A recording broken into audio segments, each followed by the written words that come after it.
Olá a todos, eu sou a doutora Patrícia Campos Ferraz e esse é o podcast Nutrição, Exercício e Saúde.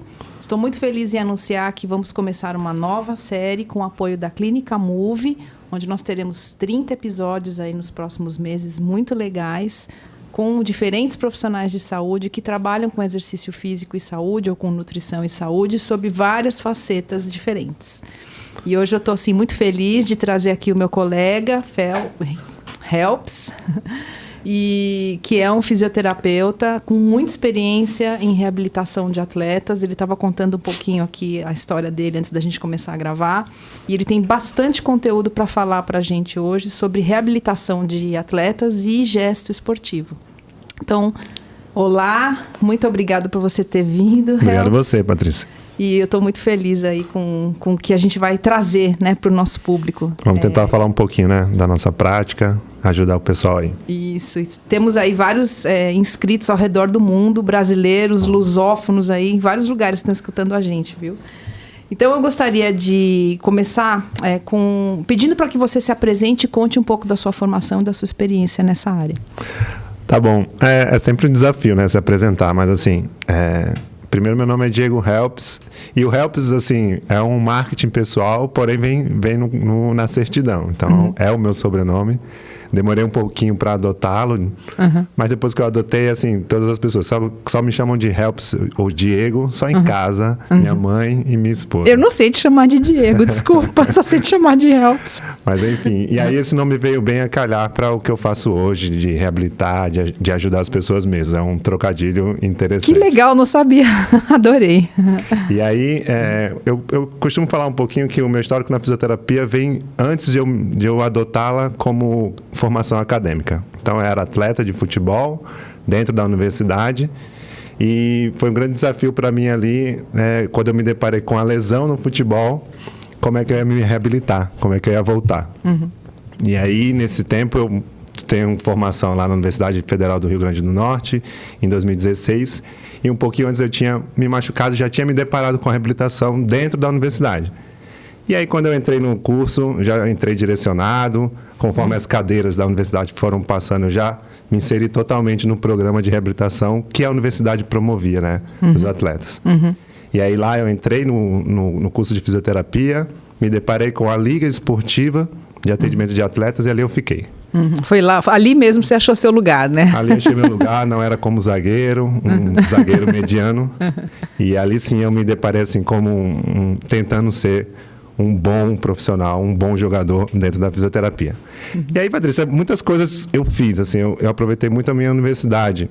As universidades federais, elas têm um componente de pesquisa, ensino e extensão muito forte. Sim. E aí eu me deparei com a seleção de futebol da UFRN, onde eu tive a oportunidade de ser aluno dentro do futebol, dentro da fisioterapia, um aluno que observava os fisioterapeutas da seleção, e em pouco tempo eu já virei fisioterapeuta, saí do futebol, fui para todos os esportes da universidade, então assim, fui do futebol para o vôlei, para o basquete, para a natação, e durante toda a minha formação dentro da universidade, minha formação acadêmica, eu me deparava com esporte, lesão e reabilitação. Que aí você descobriu sua grande vocação, então, né? Exatamente, assim.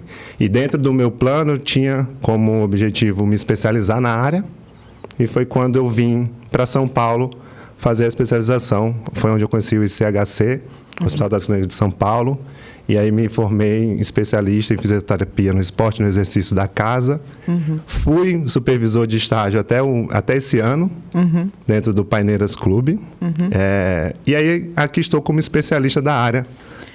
E como o meu colega brilhante na Clínica Move também, né? Sim, que eu tenho muito orgulho de pertencer a esse time. Sim. O Hospital das Clínicas nos dá um pouco disso, né? Conhecer profissionais de nome e também criar laços, além de profissionais também, laços de amizade. Sim, muito legal. E então eu queria que você explicasse um pouquinho do seu objeto principal de trabalho, né? Que é o que é o gesto esportivo e como que você trabalha isso com seus pacientes na visão da reabilitação mesmo, né? Patrícia, isso é um tema sempre muito polêmico. Eu costumo falar que o fisioterapeuta, ele se depara... a reabilitação, ela começa no momento que o atleta se lesionou, no evento lesivo. Isso porque tem aspectos, e assim, o meu discurso vai ser sempre voltado para multidisciplinas, acho que a minha formação foi um pouco disso. Se eu remeter um pouquinho ao que eu estava falando, na universidade eu tratava, na seleção tinham 20 disciplinas que estudavam, era jornalismo, fisioterapia, medicina, todo mundo estudava a seleção. Então eu fui muito sempre voltado para uma formação um pouco mais multiprofissional. E aí é polêmico porque o fisioterapeuta se depara com a lesão, já tem que atuar e ele tem que devolver esse atleta para o esporte. E devolver para o atleta é devolver ele numa atividade física específica, direcionada com objetivos de desempenho, que é o que é por trás aí, eu poderia falar de gesto esportivo. Então a gente fala que o gesto esportivo é algo específico, é um princípio da educação física, o princípio da especificidade. Então tem características gerais específicas. Se você olhar um atleta de natação, é muito empírico para a gente ter a noção de que a natação é bem diferente do futebol. Mas por trás da natação tem elementos fundamentais. Então a natação é um elemento que o atleta fica num determinado ambiente, diferente do futebol. Ele fica num determinado decúbito, então ele fica deitado no futebol em pé. Então essas características vão fundamentando o que é o gesto esportivo. E esse gesto esportivo vem também de um aspecto pedagógico de ensino. Por que eu estou introduzindo isso? O fisioterapeuta, quando ele vai fazer a reabilitação, realizar a reabilitação, ele tem como objetivo devolver o atleta ao retorno à sua função. Função igual gesto esportivo, prática. Então, nós precisamos saber o que é o gesto esportivo nesse sentido, para que você tenha todas as características do esporte inseridas no seu processo de reabilitação, com o objetivo de devolver esse cara com o tempo menor possível à sua prática. E aí vem a polêmica. A polêmica é que o fisioterapeuta, ele trata diretamente na observação desse gesto. Nós sabemos que uma prática esportiva nos fornece cargas biomecânicas, a biomecânica é o centro do nosso raciocínio, em que sim a gente pode identificar que aqueles gestos podem ter uma relação direta com a lesão, certo? Entendi. E aí o gesto esportivo fica muito claro na hora que a gente tem que estudar e devolver esse atleta ao esporte. Para trazer isso um pouquinho mais para a prática, assim, para quem está escutando, e usando essa sua comparação entre nadadores e jogadores de futebol. O nadador está usando predominante, além de ter essa questão do decúbito e o outro, né, faz atividade numa situação diferente, o nadador está usando os braços, está usando outra musculatura, está usando outra articulação, né, essa articulação da escápula, dos ombros, etc. E o jogador de futebol está usando os pés, os joelhos, os quadris. Então, o que acontece? Assim, que tipo de lesão um tem mais propensão a ter e o outro? E como que você, como fisioterapeuta, atua nisso daí? Sim. Nós temos no nosso corpo conjuntos de músculos que trabalham em determinadas funções. Eu posso sim te falar que alguns músculos que atuam na natação da perna para fazer a parte de chute ou a pernada têm tendência também a serem usados no futebol, mas com uma característica diferente, porque ali a perna está sendo usada para mover água, no futebol ela muitas vezes é usada para fazer a tração para você se deslocar ou chutar a bola. Então, apesar de serem os mesmos músculos e poderem ter o mesmo mecanismo lesivo ou a mesma fisiopatologia, então uma tendinopatia de tendão patelar para o futebol e para a natação pode ser diferente. É aí que entra o nosso trabalho como especialista em biomecânica, que traz esses aspectos da doença, da fisiopatologia, mas a análise é essa quebra do paradigma em que o fisioterapeuta de cara, ele já se depara com esse gesto, já começa a estudar e identificar os mecanismos lá inseridos naquele esporte que podem machucar. Então, o que acontece mais na prática nossa? A gente tem um nadador que tem uma tendinopatia patelar, e essa tendinopatia o impede de aumentar de velocidade durante seu nado, impede ele de fazer uma virada esportiva ou uma virada na borda com velocidade. No atleta do futebol, impede dele se projetar mais forte, então acelerar, desacelerar.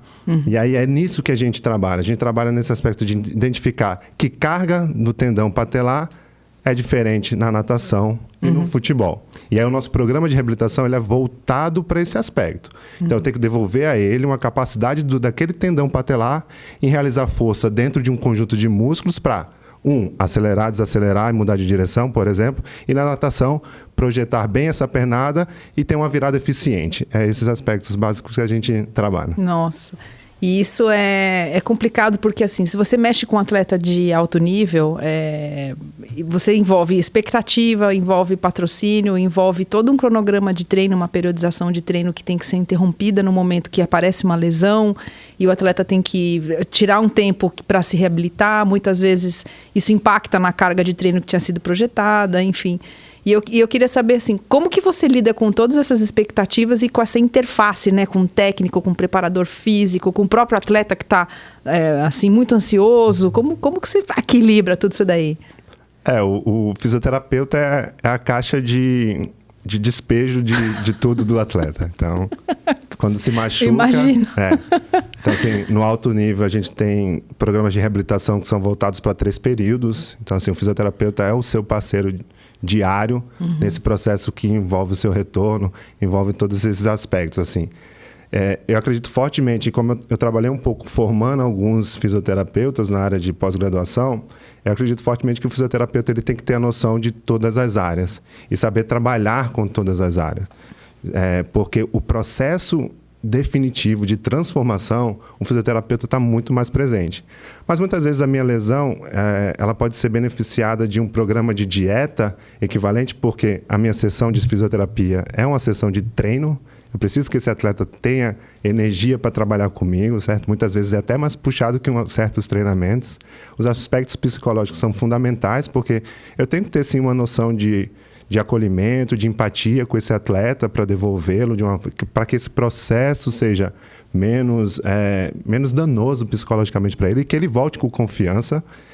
E eu também preciso saber sobre o que é cicatrização tecidual, o que é o processo fisiopatológico de fato para esse atleta, dar prognóstico para ele. Eu costumo falar que todas as nossas ações são centradas no atleta. Então, meu trabalho é de forma multiprofissional, com critério interdisciplinar, que seria todos estarem trabalhando com o mesmo objetivo. Então, esse atleta tem uma linha de trabalho única através desses profissionais que o enganjam. Então, assim, o fisioterapeuta deveria ganhar um pouquinho mais do que ele ganha, com certeza. Com certeza, porque é um profissional, assim, muito valioso. Eu assim, venho da nutrição esportiva, né? As pessoas já me conhecem, tem 30 anos aí já de carreira, e eu sempre trabalhei com fisioterapeutas, sempre.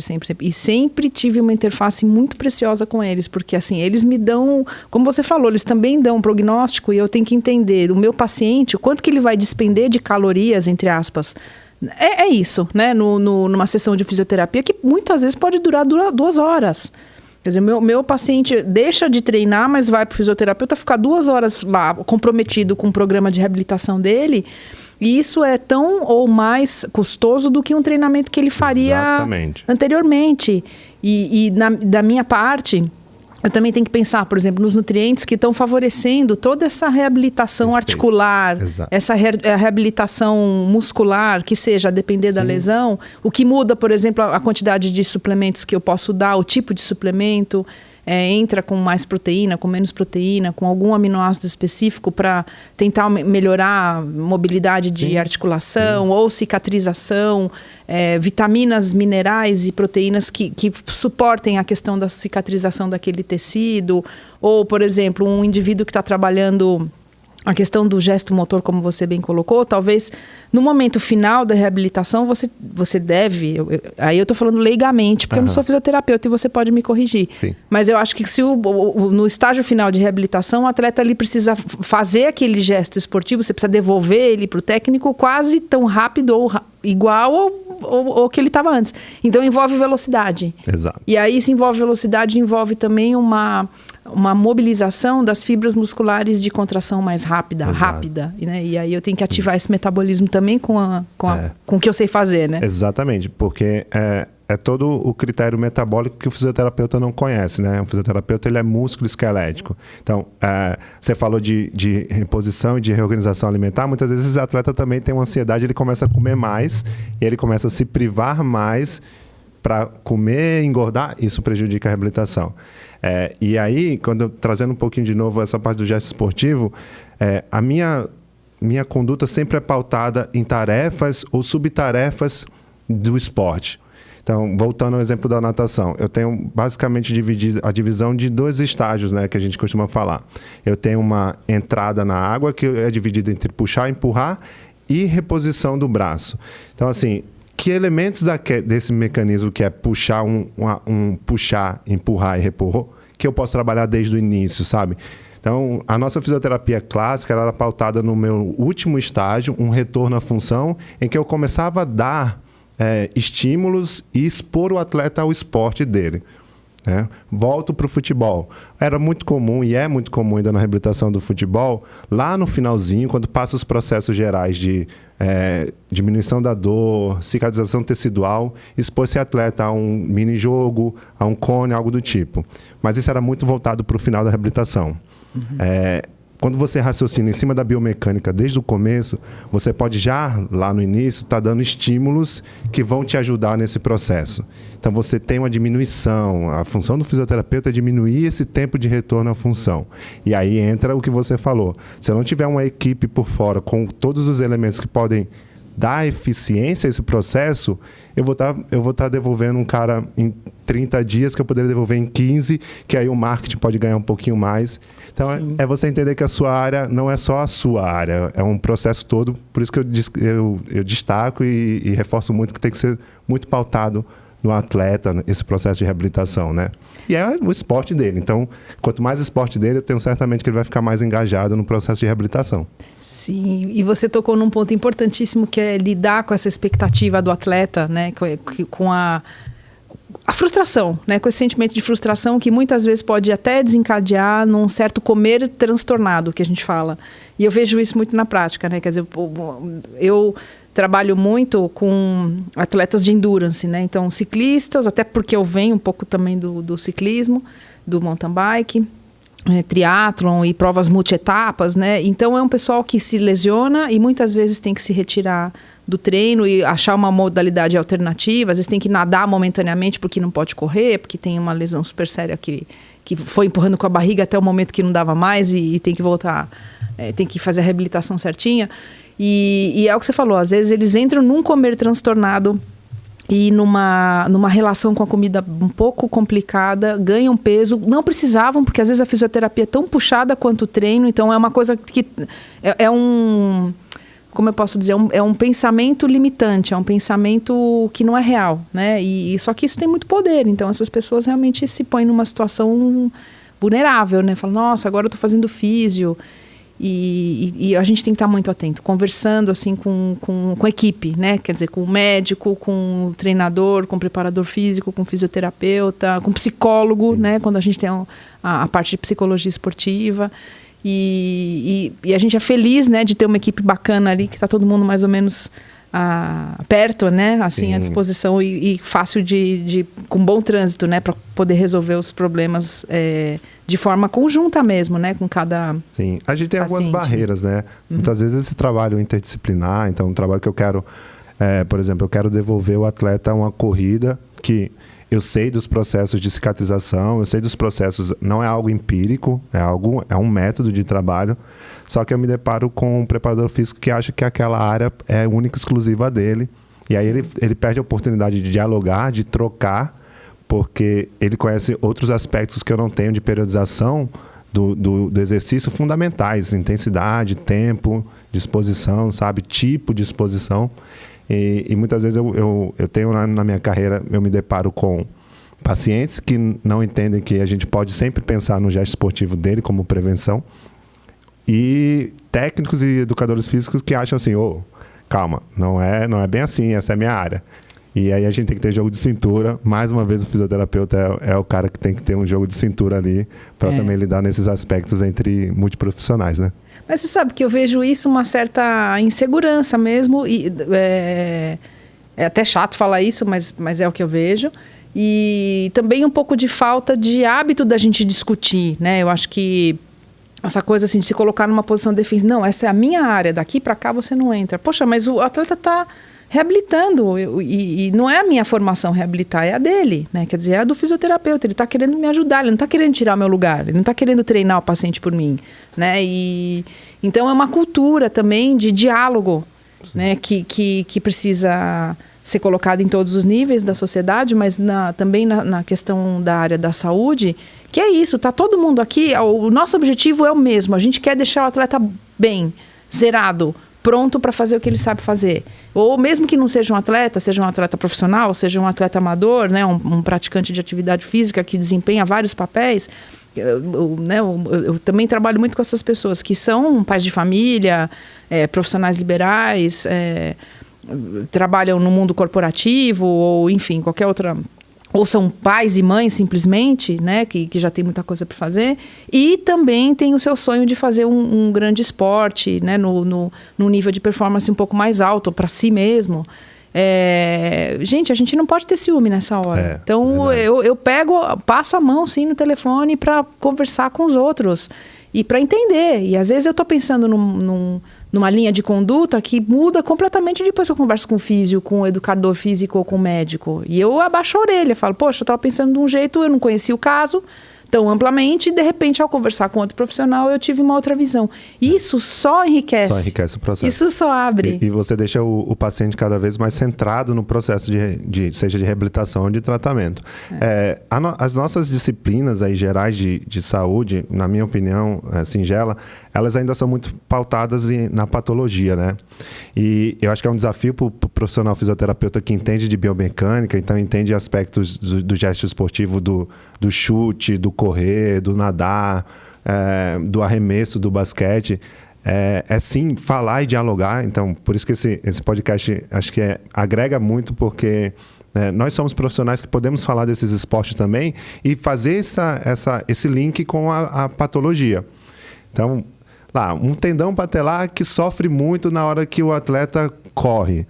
Cara, eu preciso descrever também para os outros profissionais que algumas condutas de diminuição de volume de treino ou de tirar ele de algum aspecto da função podem ajudar no processo de reabilitação. Então, eu como biomecânico, eu como profissional do movimento, daí um pouco mais voltado para isso, assim, a Associação Americana de Fisioterapia projetou a profissão para alguns anos em que o profissional de fisioterapia ele é o detentor e o protetor do movimento, seja esportivo da vida diária. Então, você se desloca, você precisa saber. Então, tem a biomecânica está nas nossas vidas diariamente. Então, você se movimenta, a gente só está nessa ação anti a gravidade aqui, perante se movimentando. Então, eu acho que é um desafio do fisioterapeuta também, do profissional, falar sobre aspectos biomecânicos para outros profissionais. Tá? Sim, acho que o quadríceps, cara, quando ele está numa sinergia de chute, ele tem a fase excêntrica e concêntrica nesse sentido. Quando ele vai para a natação, ele entra um padrão mais de co-contração, porque ele tem que chutar a água. Então, assim, isso dá raciocínio clínico. Isso é o mais importante. Porque senão a gente vai estar numa conversa de boteco falando sobre movimento, mas não, a gente tem que transformar isso em prática clínica. Nossa, isso é muito legal. E assim, você tocou num ponto importante aqui, que é assim, como que um atleta deveria pensar, ou como uma equipe multidisciplinar que cuida de um atleta deveria pensar no tratamento fisioterápico que envolve o gesto esportivo, o refinamento máximo desse gesto esportivo como fator preventivo, não exclusivamente como fator terapêutico. A hora que a água bateu na cintura, eu vou para o fisioterapeuta, me machuquei. Mas será que não tinha um trabalho preventivo antes que o fisioterapeuta já não poderia ter ajudado dentro de uma equipe multidisciplinar? Ou é polêmico isso? Não, bem menos. Acho que é bem menos porque está muito na prática isso. Então, o que a gente pode questionar aqui se hoje os métodos preventivos envolvendo exercício, a prática de exercício, previnem lesão. A gente sabe que lesão ela é inerente ao esporte, você vai se deparar com a lesão, mas o prevenir é igual tempo, né? Então você vai sair de casa, olha a previsão do tempo para se prevenir de uma chuva. Será que daqui a um tempo a gente vai poder olhar assim de manhã? Eu sou lá o fisioterapeuta, o técnico, olhar todos os atletas e dizer assim, ó, esse cara vai se machucar em tal data. Uhum. É esperado, a gente tem estudos nesse sentido. O principal trabalho envolve o que a gente veio conversando até agora. Realmente é você quebrar as barreiras profissionais para poder dialogar. Então, prevenção é um aspecto também multiprofissional. Uhum. O fisioterapeuta vai dar aspectos envolvendo a parte musculoesquelética, um gesto esportivo saudável, aquele gesto esportivo que tem como componente principal a realização do exercício sem promover cargas direcionadas, específicas, sem cargas pontuais. Então, a gente tem como fazer essa leitura, né, do movimento para esse sentido. Olha, esse aspecto você, sim, está gerando uma carga maior, né, nessa sua articulação. Então, o que a gente pode fazer para melhorar? E vem o técnico que fala, ó, eu tenho um princípio muito fundamental que é a individualidade biológica. Esse atleta ele não consegue atingir essa amplitude. Então, assim, vamos montar um programa de reabilitação voltado para atingir essa amplitude e ver se ele encaixa no modelo que você acha pertinente para ele. Então, assim, mais do que você ir lá e colocar, ó, esse movimento está errado, é você dizer, ó, como eu posso melhorar? É o que eu fazia na minha prática. Então, eu fui fisioterapeuta do Clube Paineiras aqui do Morumbi e a todo momento a gente tinha que discutir os casos com os profissionais. Quer dizer, ó, como eu posso fazer? É você abaixar um pouquinho um degrau e dizer assim, ó, eu estou aqui para te ajudar. Eu falava que as minhas ações sempre eram de suporte. A decisão final sempre é do atleta e do técnico, porque eles vão performar e eles que vão ser mais exigidos. Quando a medalha não vem, é certamente o atleta e o técnico que são mais cobrados. O fisioterapeuta pode ir lá, opa, essa daqui eu vou me esquivar. Mas é ter humildade mesmo, ter o seu poder de argumentação de fato. A gente está aí por trás da pedagogia do esporte, uma disciplina muito importante que os educadores físicos têm, mas o fisioterapeuta não tem. Como ensinar o esporte, como ensinar um esporte específico. Então, a pedagogia do esporte é uma disciplina muito importante para o fisioterapeuta, vai ler por fora. Uhum. A biomecânica e a parte totalmente voltada para a parte musculoesquelética e neuro. Uhum. Então, a neuro é muito... A neuro, na prática do fisioterapeuta, era muito voltado para as patologias. Hoje a gente sabe que...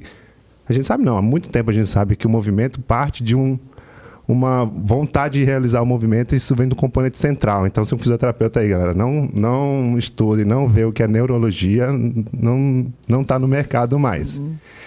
E outro aspecto fundamental é o quê?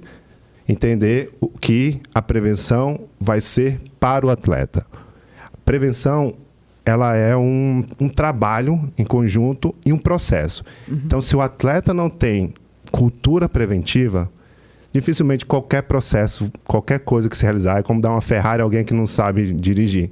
Então, você não vai ter condições de documentar e avaliar se esse processo, esse programa preventivo deu certo.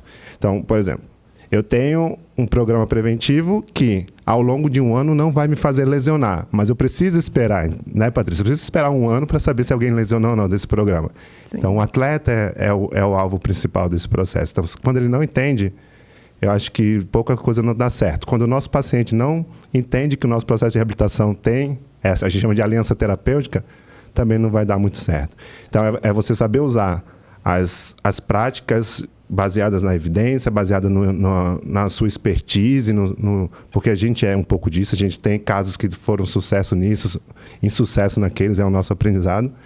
Mas eu fundamento, desde de que eu comecei, é que o atleta, a pessoa, é o principal. E aí você tem que ter poder de argumentação, né, para levar esse cara onde você quer. Então, prevenir é um desafio muito importante no sentido de que depende de muito mais coisas, mas a partir do momento que você, profissional, dá a sua parte, em conjunto com a outra, isso pode ser legal. O que eu posso falar de partes mais práticas? Hoje a gente tem algumas evidências boas de que o treino excêntrico, então aquele treino voltado para a fase excêntrica muscular, previne lesões musculares importantes dentro do futebol. Mas será que esse treino excêntrico preveniria essa lesão dentro da natação, que é uma biomecânica diferente? Isso a gente não sabe ainda. Então, tem outros, os treinos de equilíbrio, de propriocepção, que são treinos mais voltados para afinar a sensibilidade motora, também previnem entorses de tornozelo. Mas será que ela vai prevenir uma entorse de um atleta de natação que está descendo a arquibancada? Por incrível que pareça, eu tinha no Paineiras entorses de tornozelo de nadadores. Eu falei, não, mas como você se machucou? É comum estar na arquibancada para esperar a prova e você vai sair, vai à escada e torce o tornozelo. Então, Quer dizer que é verdade essa história de que nadador tem canela de vidro? Ah, total. Os nadadores, eles saem da água. Os nadadores que me perdoem. Eles já saem se quebrando todo, caindo. Então, assim, é você saber usar a dose correta, também o tratamento correto e qual a sua população específica, né? É um pouquinho disso. Ai, ótimo. Bom, então acho que a gente pode encerrar aqui esse episódio muito rico. Diego, muito obrigada pela sua presença. Acho que a gente vai conseguir ajudar muita gente com essa informação. E vamos continuar aí com os próximos episódios. Muito obrigada mesmo. Agradeço você. Queria agradecer primeiro a Clínica Move pela oportunidade, a minha esposa Carla e todo o pessoal do ICHC. Realmente é uma fábrica de bons profissionais ali. Eu que agradeço a todos vocês. Obrigada. Obrigado.